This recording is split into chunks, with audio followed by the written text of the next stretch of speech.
Hi, and welcome to the 10-Minute Food Truck Training Podcast. My name is Bill Moore. I am a food truck business coach and author of Food Truck 101 Beginner to Winner. This podcast is all about helping you start and grow your food truck business. Today is a special episode. This is episode number 100. So I want to take just a moment to thank everybody that has bought a book, that has joined our amazingly fast-growing Facebook group. We're over 14,000 people. So I want to thank each and every one of you that has bought the course, that has given me a phone call. I'm here to help you guys succeed, but I really do appreciate all your participation in helping me reach what my ultimate dream was, and that's to help a lot of people be successful. So today I'm going to share a little story with you, a little personal story to kind of celebrate our 100th episode. Drew Houston says, if you have a dream, you can spend a lifetime studying, planning, and getting ready for it. What you really should be doing is getting started. Too many people have the dream but never follow through on taking the first step. So I'm going to tell you about something that happened to me a long time ago. And you'll hear a lot of information in here that everybody would have said, nope, that's enough for me. In the early 1990s, I subscribed to several physical restaurant-related magazines. They would send you, sometimes monthly, sometimes quarterly, to get a magazine all about the industry. Back then, I lived in a house that had a really long driveway. And the mailbox was at the end of that driveway. So I had a lunch date. Thought, well, I'll tell you what, I'll just go ahead and pick up the mail as I walk out to get in my car, throw the mail in the back of the car, and head off to the lunch date with one of my friends. So we go out and get some food, as we normally would. And then we went off to a park and sat overlooking a lake and continued to eat our food and talk and just spend an hour together. She turned around and looked in the back seat and saw the different restaurant magazines and picked up one of them and started leafing through it. And this particular magazine she picked up was called Restaurant News, and in the back of Restaurant News they always had 3 or 4 pages of ads, varying from the help wanted ads to different products to restaurants for sale, franchises for sale, that kind of thing. And she ran across a 1/8 inch ad that just read, Wendy's franchise looking for managers in the U.S. Virgin Islands. And it was for St. Croix, if you're familiar with the 3 islands that we have down there. At that time, I was also working for Wendy's. So just half jokingly, she said that I should apply. Since I was already working for a Wendy's franchisee, and I really thought I would face a whole ton of other people that would want to go live in the Virgin Islands, probably not a good choice for me. So we just kind of laughed it off and went about talking about other things until she had to go back to work and I also had to go to work. But when you have an idea and it kind of nags you and it just never leaves you alone. Well, I thought about the islands. I thought about living there and how much of a lifestyle change that would be. At the time I lived in Florida. I was thinking, it could be fun to live in the Virgin Islands. I mean, how many people ever get to say that? So I decided to update my resume and mailed it off to St. Croix. And I honestly fully expected to never hear from them again. The next month, the ad ran again. So that was 3 months in a row they ran the ad. And I still hadn't heard anything from them. So I figured they'd gotten, several hundred, if not several thousand applications, and probably a lot of them had more experience than I did. At the time, I was working for Wendy's, just a manager at Wendy's, nothing exciting. I had, at that point, 14 years, I believe, in food service. So I figured there were a lot of other people that, again, had more experience to work for Wendy's a lot longer than I had at that point, because I'd only worked for them about a year at that point. And then one day when I came home after closing at Wendy's, I see the little flashing light on the answering machine, push the button to hear who has sent me a message, and lo and behold, it's somebody from the Virgin Islands, and they're asking me if I was still interested. They would love to fly me to Fort Lauderdale for an interview. Now, I lived in Central Florida, so I could have easily driven to Fort Lauderdale, but it's pretty cool that they were going to pay for a plane ticket to fly me to Fort Lauderdale for the interview. So I thought that was pretty cool. I had to wait till the next morning to call them back, but I did as soon as I got up, called them back and said, I am absolutely interested. So my casual interest in that job went to, I have got to get this job. This is too good of an opportunity to pass up. So it went from that fleeting idea to, we got to do this. But anybody that knows me know that when I prepare for something, I prepare for something.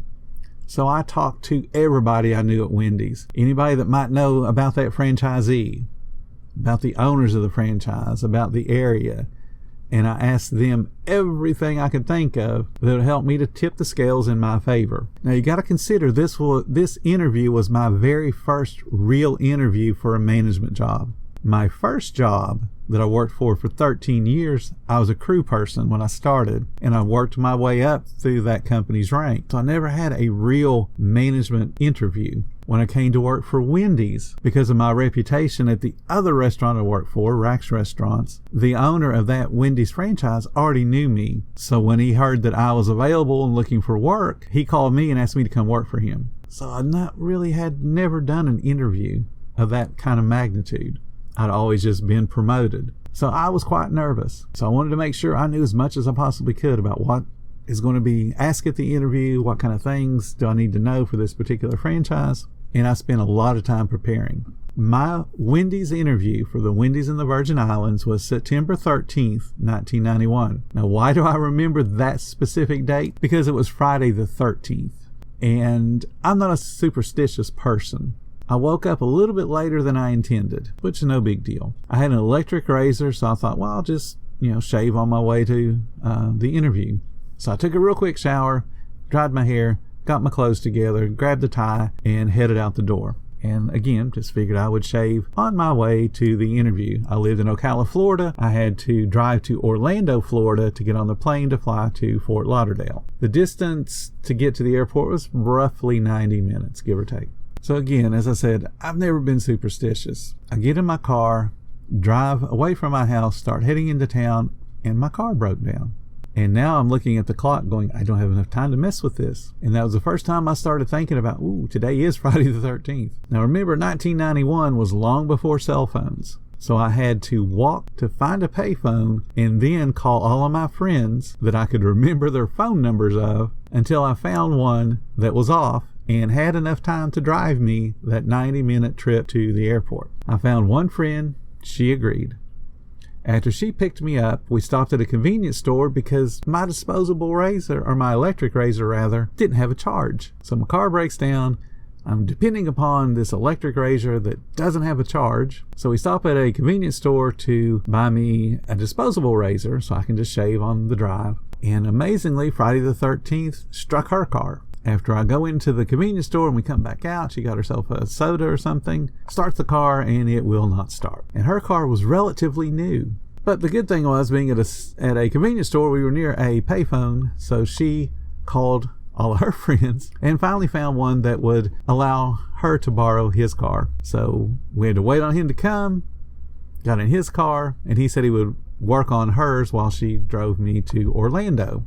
So now we're driving in a borrowed car. I'm being chauffeured by a friend, and I'm using a disposable razor to shave as we drive. The remainder of the trip to Orlando was uneventful. We got there on time for me to get to the plane, amazingly, even though we should have been stopped about 100 times for speeding, but we weren't. So I arrived at the exact time my plane was scheduled to leave, so I ran to the airline counter to see if they could just hold the plane for me to get on that plane. And the lady was quite nice, and she said, well, guess what? Your plane has been grounded for maintenance issues, and it would be delayed for an unknown amount of time. So I was like, oh crap. So I started looking for a payphone, and I was going to call the phone number that I'd called in St. Croix to ask the people in St. Croix if they knew a way to get a hold of the people that were waiting on me in Fort Lauderdale to let them know that I can't get there.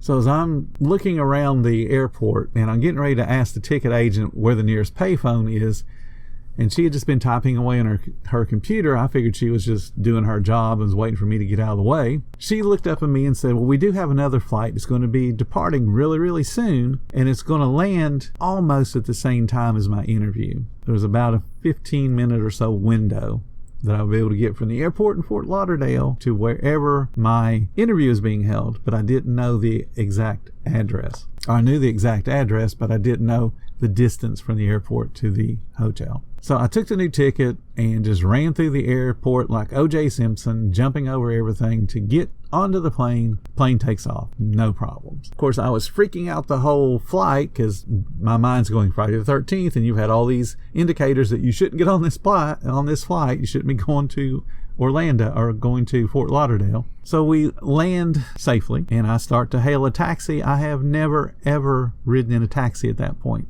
You know, we've seen all the horror stories of the taxi taking an hour to get you to some place that's 5 minutes away so they can bump up their meter fees and all that. So I had no idea how far, how fast anything would be towards getting me towards that interview. In the back of my mind, I'm thinking, okay, my friend that's dropped me off in Orlando was driving back to Ocala to see if her car was getting fixed, and then she's going to have to take her car and drive back to Orlando to pick me up. And I was thinking, will I even have a ride home if I can survive the flight back to Ocala? So I'm thinking about everything possible except the interview. Well, the taxi driver takes me to the interview. I arrived exactly at the time I was supposed to be there. I mean, as I'm walking in the conference room where they asked me to sit and wait, I could see the person ahead of me walking out the door. So I could not have gotten there at any better of a time. And the two people I was supposed to talk to amped up my anxiety because I'd never had an interview with two people ever. So now I felt like I was in court, going to be questioned. And anytime you have two people interview you, one of them asks most of the questions while the other one observes you. And that's always disconcerting. So we had the interview. The owners of the franchise was a district manager and then one of the partners. So I'm talking to somebody that's going to be signing my paycheck, and then talking to somebody that's going to be checking on my work every day. And they asked me the basic questions that everyone from Wendy's had told me would be asked. I mean, it was almost as if they had a form they followed for the interview. And I had all the right answers. I already knew what to expect. And then they did something I was hoping they would do, but wasn't sure they would. And they asked me, what kind of questions do you have for us? Well, I had written a whole legal pad worth of questions because I wanted to find out not only about their company, but about what's it like to live on the islands, because living in the islands is not like living in Canada or the US. When you live in the Canada or US, you can jump in a car and drive hours, literally hours, and never see the ocean. But when you live in St. Thomas or St. Croix or St. John, one of the three islands that compose the Virgin Islands, you're driving minutes and you're at the ocean. You turn around and go the other direction and you're driving minutes and you're at the other side. So you don't have a lot of opportunities for variety in things. There's not a lot of different grocery stores. There's not a lot of different department stores. There's not a lot of fast food. There's not a lot of anything. And getting stuff to the islands, because they don't actually produce much of anything, has to come on a container ship. All of that takes time. So I asked them 45 minutes worth of questions. I actually went 15 minutes longer than they had allotted for me to ask questions. Luckily, I was the last person they were interviewing for the day, so they didn't mind that we ran over. And they ended the interview by saying, hey, we'll get back with you.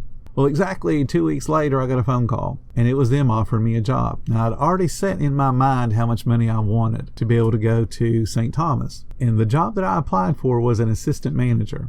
I just wanted the opportunity to go to the Virgin Islands and work my way up in their company. That's all that I wanted. They offered me the general manager position of their highest volume restaurant, the Wendy's that you guys may have heard me talk about from time to time, that did $5 million a year. At that time, it was the 5th highest volume Wendy's in the world. And they offered me the general manager position of that store. They offered me double what I was making at the time, plus $10,000 more than what I actually wanted. Then, to make the deal even better, they offered to put me up in a condo for 2 months, with them footing the bill, not me, and would give me a vehicle to drive around the island the entire time that I lived there. So basically, they were throwing a whole bunch of money at me to get me to come work for them. I accepted the offer, and then the owner gets out of that formality of, okay, now this dude works for us, let's just chit chat. And he went on to tell me in that phone call that he and the district manager felt like they were the ones being interviewed for a job rather than the ones that had a job to offer. And they decided at that moment to hire me. The reason it took them a couple of weeks to call me back was they wanted to make sure where they were going to put me in their organization, because they had 4 Wendy's. They had 2 on St. Croix, 1 in St. John, 1 in St. Thomas. And then they wanted to just follow up and make sure that everything that I said in the interview was really true. So they talked to the owner of the Wendy's franchise that I work for and some other people in Wendy's that actually knew me as well. And they were hoping I would accept what they offered me, which was awesome to me. Now remember, they had no idea what I'd gone through to get there. All they knew is that I walked in at the moment I was supposed to be there. I was on time. I had answered a job for an assistant manager and was given a general manager position because I was prepared and I was determined, and I didn't allow something to get in my way. and it got me a job I didn't even know they were offering. And it was absolutely great living in the islands. Now, I'm a guy that can't swim, so me moving to the islands probably wasn't the smartest thing to do as far as recreation goes. Also, don't drink. So those two things alone are the biggest sources of recreation in the islands. People drink a lot, and then people go to the beach a lot. I didn't do either one of those, but I got a job there because I was prepared and I was determined, and I didn't let something like a car breaking down 2 times or a plane that broke down stop me from getting what I wanted. You guys need to do the same thing. We're celebrating 100 episodes of this podcast. I hope you guys have gotten something out of all of the different things we talked about. Going to continue on for the next 100. Remember, I've got books you can buy. I've got courses you can buy. Got a Facebook group you can join. All of that's to help you guys get prepared so that you can have the same kind of success in your food truck business. If you guys are enjoying the podcast, please consider hitting the support button or following the links in the description and show any offer of support you can. If you guys like being around like-minded, positive people, consider joining the Facebook group if it's called Food Truck Training. There's a whole bunch of information there for free. There's a whole bunch of inspiration from all the awesome membership. We're there to help you succeed. Thank you guys so much for listening. I certainly hope you find all the information useful. You guys have a great day. Come back tomorrow and we'll talk about some more topics with the food industry.